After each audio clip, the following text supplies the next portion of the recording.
Yo, what's good, football fans? A lot of folks out there, from pundits to pub talkers, are saying Arsenal's got the English Premier League in the bag this season. But we're not stopping there. We've rounded up all the reasons why the Gunners aren't just going to dominate the EPL, but might even snatch the Champions League crown. Heck, we're ready to call Arsenal the best club on the planet right now. Drop into the comments and let us know if you're with us on this, or if you think we're totally off the mark. Bet most of you will have some spicy takes. Now, let's kick things off with the big one. Something every analyst, coach, and even rival player like Mo Salah has been buzzing about when asked who's running the EPL show this year. Squad consistency. It's a no-brainer, but let's break it down anyway. Among the EPL's heavy hitters, Liverpool's been splashing cash, signing talent, and trying to gel. Man City, same deal. Big bucks, new faces, figuring it out. Chelsea, you guessed it, spending big, building chemistry. Man United, well, they're buying players and burning cash, but yeah, something's off there. Meanwhile, Arsenal's roster barely changes year to year. They're like a well-oiled machine, slowly but surely fine-tuned. The Gunners have the most cohesive squad in the league, and even losing Odegaard hasn't thrown them off.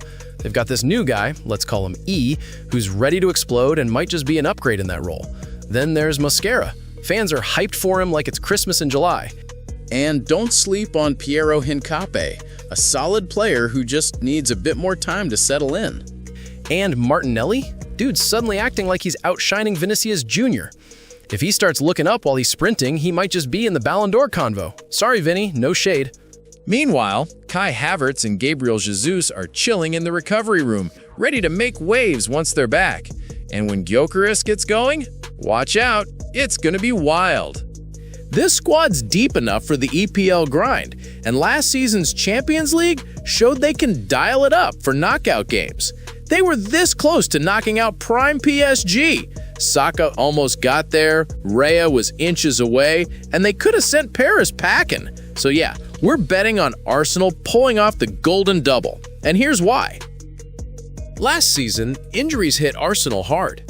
Not a single outfield player cracked the top 20 for minutes played in the EPL, except keeper David Raya, who is out there for over 90% of the time. Compare that to champs Liverpool, who had three guys, Gravenberch, Van Dijk, and Salah, logging crazy minutes. Yet Arsenal still used one of the smallest squads all season, only behind Liverpool, Newcastle, and Nottingham Forest. That says something. A tight roster can be a strength if you've got a rock-solid core of leaders. 7 games into this season, not a huge sample size, but stick with me, Arsenal's already got 3 players, Subimendi, Gyökeres, and Gabriel, clocking 90% of the minutes across 3 different positions. Compare that to City, who've only got 2, Reinders and Haaland. If Arsenal's coaching staff can keep the balance right, manage fitness, handle injuries smartly, and nail in-game subs, something they've struggled with at times, which gets the pundits and press all riled up, this team's set for a monster season. That brings us to the next big reason Arsenal's looking unstoppable. And you've probably already guessed who we're talking about. Mikel Arteta. The guy's been at the helm for a while, and the Emirates faithful are itching for a major trophy. Arteta might play it cool in public, but you know he's feeling the heat. The Basque boss is hungry for silverware, and it's not just about the thrill of the game anymore. It's about proving to himself and the world that he's got what it takes. Let's be real. Every top athlete or coach has a bit of ego and ambition driving him.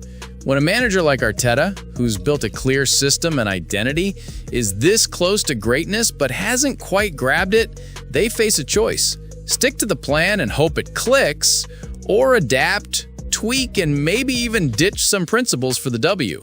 We're betting Arteta's ready to get bolder, maybe even a little daring, to finally bring home the goods.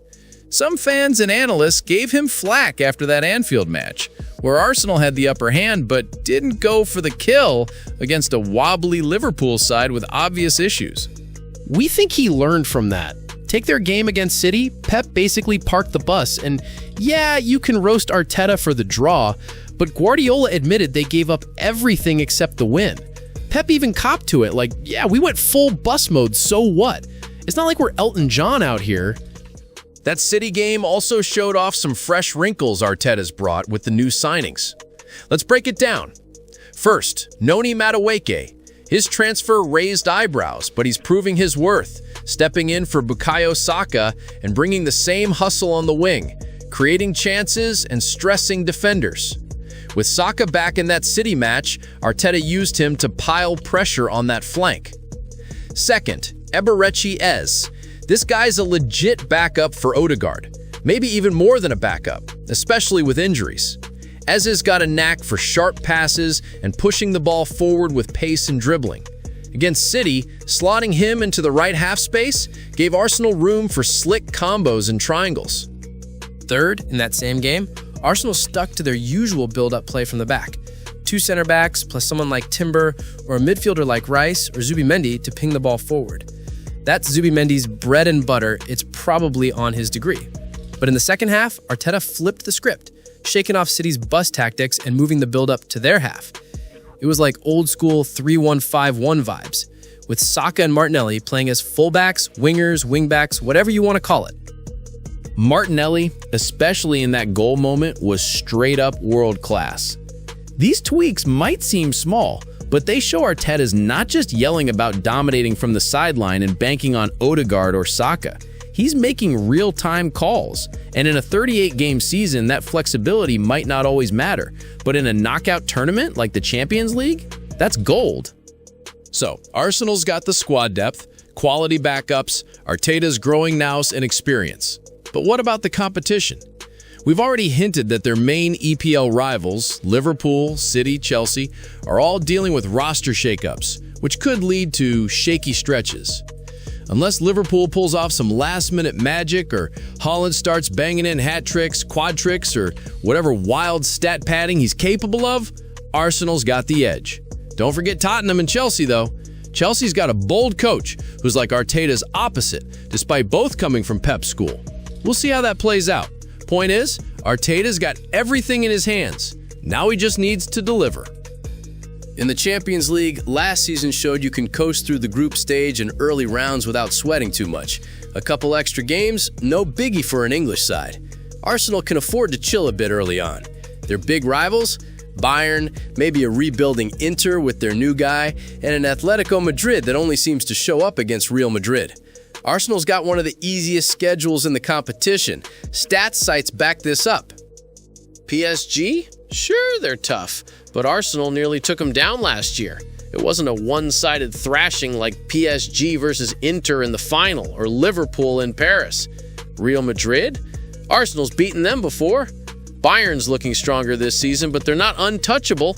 Inter and Barcelona have shown they can be handled, and Arsenal's defense has been rock solid for years, even better statistically this season. The Gunners got a taste of the late European stages last year, and they're hungrier than ever to go further. On paper, Arsenal's got no weak spots. Well, maybe one tiny question mark. People used to rag on them for not having a proper striker while guys like Havertz and Reno were scoring. Now they've got Gyökeres, but whether it's his Portugal drama, a rough preseason, or just adjusting to the EPL's pace, he's not quite firing yet. Turns out the issue isn't just the striker spot, but the creative buildup. That's why Arteta brought in E.